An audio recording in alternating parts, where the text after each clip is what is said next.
नमस्कार। हमारे आज के इस वीडियो में आप सभी का स्वागत है। मैं हूं अजय चौहान। देश के वर्तमान हालात और परिस्थितियां एक बहुत बड़ा संकेत कर रही है और ये संकेत भारतवर्ष के लिए ही नहीं बल्कि पूरी दुनिया के लिए है। लेकिन हम मूल रूप से अगर बात करें भारतवर्ष की, यानी कि वर्तमान के परिधि में जो भारत अभी सिमटा हुआ है, सिर्फ इसी का आकलन करते हैं हम। वर्तमान राजनीतिक परिदृश्य, भौगोलिक और आर्थिक, सामरिक या फिर सामाजिक, इसमें से किसी भी विषय को अगर हम लेते हैं तो भी सारी परिस्थितियां इस वक्त सनातन धर्म के विरोध में जा रही है। यानी कि धर्म के विरोध में इसलिए जा रही है क्योंकि हमने अपने मूल धर्म को त्यागने का जो बीड़ा उठाया हुआ है, यानी कि जानबूझकर या अनजाने में जो भी हम गलतियां करते जा रहे हैं, वो कहीं ना कहीं हमारे लिए एक बहुत बड़ा आने वाला संकेत है जो हमें लेकर जाना चाहता है कि हम गर्त में चले जाएं, यानी कि हम किसी न किसी प्रकार से विधर्मियों के कब्जे में चले जाएं। अब ये एक अजीबोगरीब विरोधाभास बन रहा है कि हम ना चाहते हुए भी गुलाम होने की तरफ अग्रसर हो रहे हैं। इसमें सामाजिक परिस्थितियां एक नहीं अनेक कही जा सकती। आर्थिक स्थिति क्या है ये दुनिया जान रही है आज की, वर्तमान की जो भी आर्थिक परिस्थितियां हैं। राजनीतिक परिस्थितियां इसमें वो भी एक प्रकार से नहीं अनेक प्रकार से, चाहे तो हम 1947 से इसको गिन ले या फिर सन 1900 से गिनना शुरू कर दें, यानी कि आजादी के पहले से, या फिर वर्तमान तक में भी हम अगर आ जाए, पिछले 10-11 वर्ष से जो हम जिसको हिंदुवादी सरकार मान रहे हैं, इसकी परिस्थितियों को भी अगर हम देख लें, या फिर इसके बीच में भी 2014 से पहले भी जो कुछ परिस्थितियां रही उनको भी हम आकलन कर लें, चाहे वो राजनीति में नेता हो, नीतियां हो, राजनीतिक संगठन हो, उनकी विचारधाराएं हो, या फिर उनके क्रियाकलाप, एक्टिविटीज, उनके नियम, नीतियां, या अन्य प्रकार के कोई भी हम उनके कर्मों को ले लें, या उनके संवैधानिक जो अधिकार है या आम आदमी के संवैधानिक अधिकार है। ये बहुत सारी परिस्थितियां, विरोधाभास एक ऐसा इशारा कर रही है जो हम ये कह सकते हैं कि दुनिया के अन्य हिस्सों में, अन्य जो देश है भारत के अलावा, उनमें शायद ही ऐसी कोई परिस्थितियां उत्पन्न हो रही हो जैसे कि भारत में हो रही हो। हम क्योंकि पूर्णतः रूप से ये भी नहीं कह सकते कि हम गुलाम बन जाएंगे या फिर हम गुलाम बनते जा रहे हैं, लेकिन एक आकलन देखा जाए तो हम गुलामी की तरफ अग्रसर हो रहे हैं। और यह दोनों ये परिस्थितियां जो है वो एक अजीब इशारा करती है। ये जो परिस्थितियां है वो ये कहना चाहती हैं कि तुम ऐसी गलतियां करते जा रहे हो, यानी कि हिंदुओं के विषय में, जो स्वयं के पैरों पर कुल्हाड़ी मार रही है। दूसरी तरफ अगर हम देखें तो हम जानबूझकर नहीं कर रहे हैं, ये भी एक स्थिति बन रही है। यानी कि जो परिस्थितियां बनती जा रही है एक प्राकृतिक तौर पर, जिसको कहते हैं कि जो नेचुरल चीजें होती है वो अपने आप घटित होती है। तो जैसे कहते हैं कि एक बीज जो धरती में अगर पड़ गया तो वो अपने आप अंकुरित होता जाएगा समय के अनुसार, और फिर वो पौधा बनेगा, वृक्ष बनेगा, फिर फल फूल लगेंगे, फिर वो नष्ट हो जाएगा और फिर दूसरा उसका फिर लगे। तो ये एक प्रक्रिया चल रही है।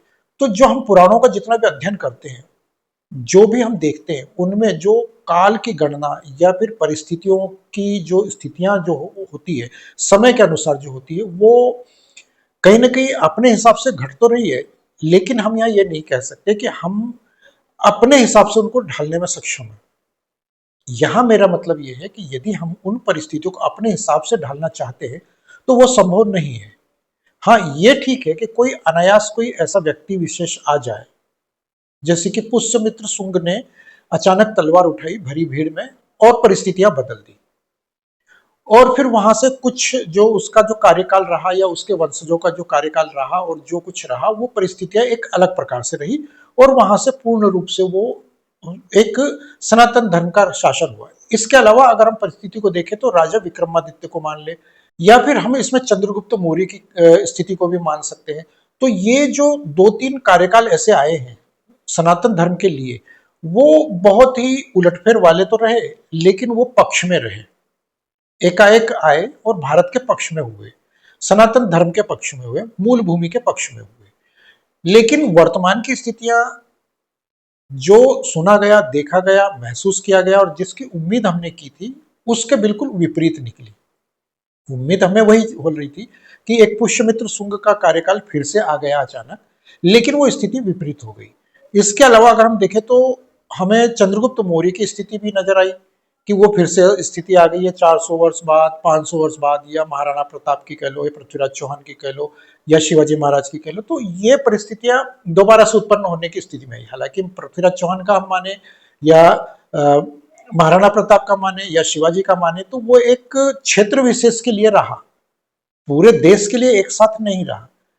लेकिन हम ये कह सकते हैं कि चंद्रगुप्त मौर्य का जो कार्यकाल रहा या पुष्यमित्र शुंग का रहा, तो ये जो कार्यकाल रहा वो संपूर्ण भारतवर्ष के लिए रहा, पक्ष में, समर्थन में रहा। लेकिन ये जो स्थितियां वर्तमान की है, ये बिल्कुल विपरीत हो गई। इसमें हम किसी संगठन को मान लें, किसी को भी मान लें।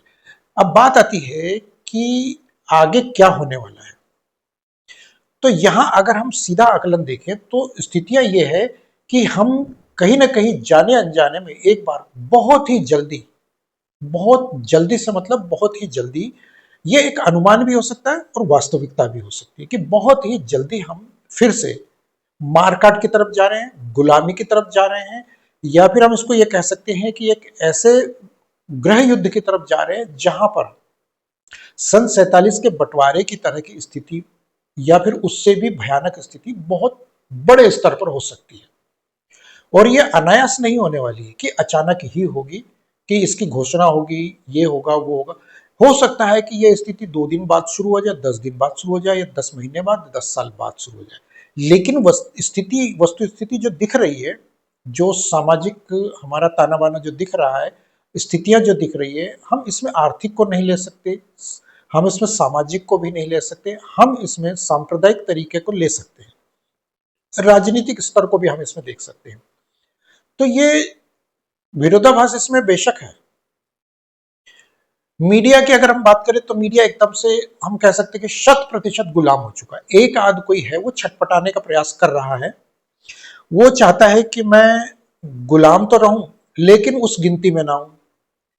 99% चैनल्स या न्यूज़पेपर है, अखबार है, ये जो भी है माध्यम है मीडिया का, सोशल मीडिया के अलावा, वो ये कह रहा है कि मैं गुलाम नहीं हूं,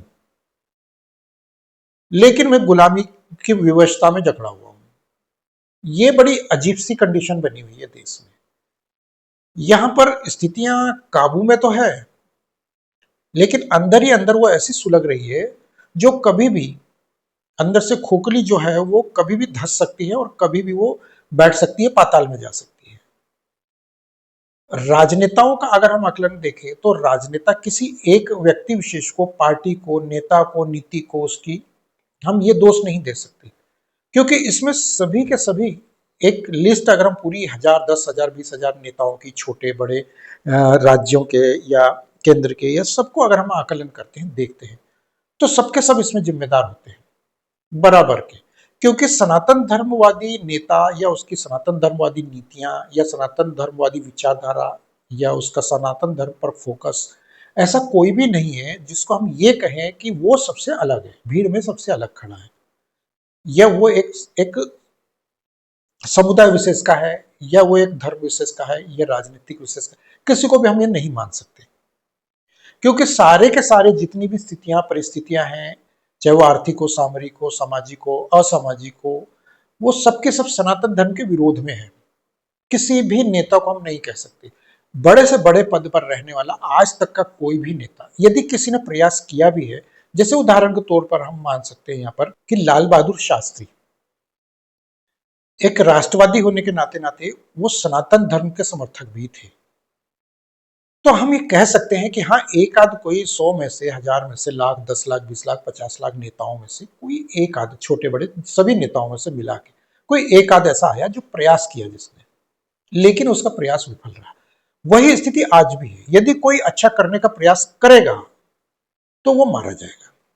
हम किसी को भी मान सकते हैं इसमें, या किसी को भी मत मानिए आप कि कोई राष्ट्रवादी है या सारे राष्ट्रवादी है, सभी की बात करते हैं हम इसमें, चाहे वो किसी भी पद पर, संवैधानिक पद पर बैठा हो, ब्यूरोक्रेट हो, नौकरशाह वो हो, या फिर वो चाहे वो अदालतों में बैठे हों, छोटे से बड़े पद पर, कोई भी महामहिम ये हो, जो भी बैठा हो, जहां पर भी संविधान के आधार पर, संवैधानिक दायरे में जो होता है, वो क्लर्क हो, प्यून हो, वो बड़ा अधिकारी हो, कहीं से कहीं तक कोई भी हो, कोई भी आज ना तो राष्ट्रवादी है, और जो राष्ट्रवादी होने का कहता है या अपने आप को दिखाने का प्रयास करता है, या जो राष्ट्रवाद के आधार पर चलने का प्रयास करता है, वो कहीं ना कहीं ऐसी मुंह की खाता है, समाज में उसको ऐसी लात पड़ती है, ऐसी लानत पड़ती है कि वो उससे पीछे छुड़ाने का प्रयास करता है, ना चाहते हुए भी वो फिर उस रास्ते से भटक जाता है।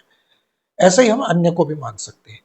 हम अगर आप स्वयं के ऊपर भी ले, तो हम कब तक राष्ट्रवाद का ढोल पीटेंगे?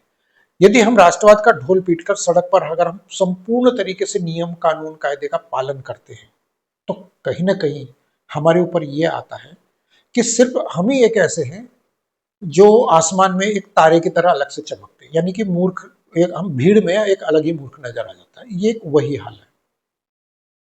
तो हम ये मान सकते हैं कि कोई भी राष्ट्रवादी नहीं है। अच्छा, अगर हम धर्म की बात करें, सनातन धर्म से अलग किसी अन्य की बात करें, तो वो एक राष्ट्रवादी कहलाएगा। लेकिन सनातन धर्मवादी यदि अपनी मूल धर्म को, अपनी मूल भूमि को यदि वो संपूर्ण तरीके से अच्छे से पालन करने का प्रयास करता है, तो वो वही भीड़ में एक मूर्ख की तरह नजर आने लगेगा। यही समस्या सबके साथ, हर स्तर पर, संवैधानिक पद हो, घर गृहस्थी, सामाजिक स्थिति हो, कहीं पर भी हो। मीडिया ने जो प्रचार करना प्रारंभ किया है, वो बहुत बड़े स्तर पर दुष्प्रचार का कारण बनता जा रहा है।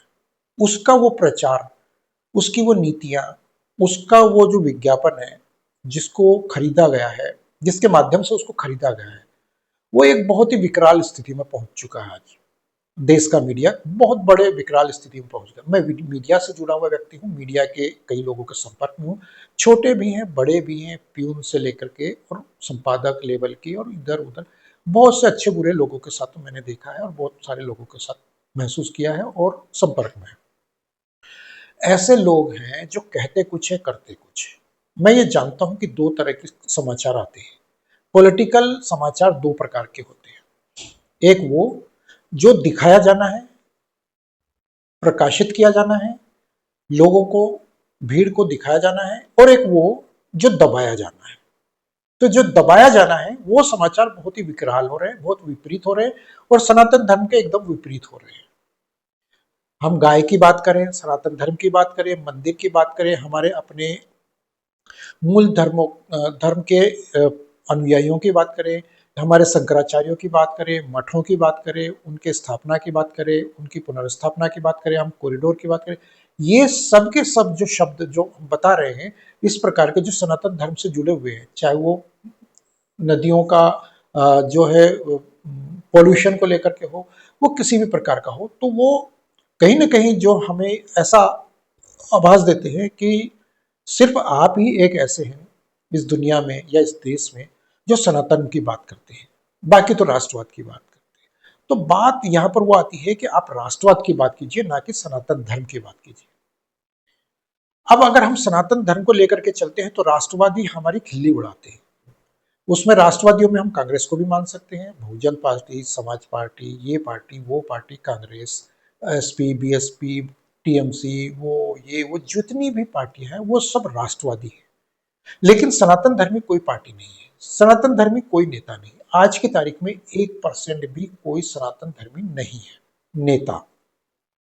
हाँ, उनके नेता यदि है भी, मैं मान सकता हूं कि उनके नेता यदि 100% है भी सनातन धर्मी, तो वो पार्टी के अंदर, पार्टी की विचारधारा के आधार पर वो कार्य करते हैं, और पार्टियों की विचारधाराएं कभी राष्ट्रवाद के आगे नहीं बढ़ती। राष्ट्रवाद के मतलब ये होता है कि वो जो राष्ट्र में रहने वाला हर एक धर्म का, मजहब का, पंथ का, रिलीजन का जो भी व्यक्ति होता है, वो राष्ट्रवाद के दायरे में आता है। यानी कि भारत की जो भौगोलिक स्थिति है इस वक्त, सीमा रेखा जो भारत की जो क्षेत्रफल है, उसके भीतर चाहे वो रोहिंग्या हो, बांग्लादेशी हो, पंजाब के हो, राजस्थान के हो, मध्य प्रदेश के हो, कश्मीर के हो, बिहार के हो, असम के हो, जहां से भी, तमिल के हो, आसाम के, जहां से भी हैं वो जो लोग, वो किसी भी धर्म के हो, किसी भी पंथ के हो, किसी भी क्षेत्र के हो, तो सभी राष्ट्रवादी कहलाते हैं। ऐसे में हम ये नहीं कह सकते हैं कि सनातन धर्म के लिए कौन है और कौन नहीं। तो इनमें फैसला नहीं किया जा सकता, इनमें निर्णय नहीं लिया जा सकता। ऐसे में हम यही कहेंगे कि राष्ट्रवाद का जो ढोल है वो राष्ट्रवादी पार्टियां इतना बजा रही है कि उसमें सनातन धर्म खोता जा रहा है। राष्ट्रवाद के अंदर सनातन धर्म का कोई स्थान नहीं रह गया है, कोई स्थान नहीं रह गया है, चाहे वो किसी नेता की बात करें, पार्टी की बात करें, उनकी नीतियों की बात करें, नियतों की बात करें, संविधान की बात करें हम, या किसी भी कोर्ट की बात करें, न्यायालय हो, पुलिस चौकी हो, कहीं से भी कुछ भी हो, उसके अंदर कहीं से भी ऐसा स्थान नहीं है जिसमें हम ये कह सकें कि सनातन धर्म समाहित है। तो मैं ये चाहता हूं कि अपने दिल दिमाग में थोड़ा सा स्थान सनातन धर्म को भी दे, ताकि आप अपने मूल धर्म की रक्षा करने का प्रयास कर सकें, और थोड़ा सा प्रयास करने का प्रयास अवश्य करें। गाय की रक्षा करना हमारे लिए सर्वोपरि है, शंकराचार्य परंपरा की रक्षा करना हमारे लिए सबसे ज्यादा सर्वोपरि है। तो आइए मिलकर हम गौ माता की रक्षा करने का प्रण लें, प्रयास करें और उसको मान्यता दिलाएं, राष्ट्रमाता गौ माता की। तो ये थी मेरी आज की जानकारी, मेरे ये विचार। यदि आप लोगों को मेरी जानकारी विचार अच्छे लगते हो तो कृपया कमेंट बॉक्स में जरूर बताएं। मिलते हैं अगले वीडियो में, तब तक के लिए जय श्री राम, जय गौ।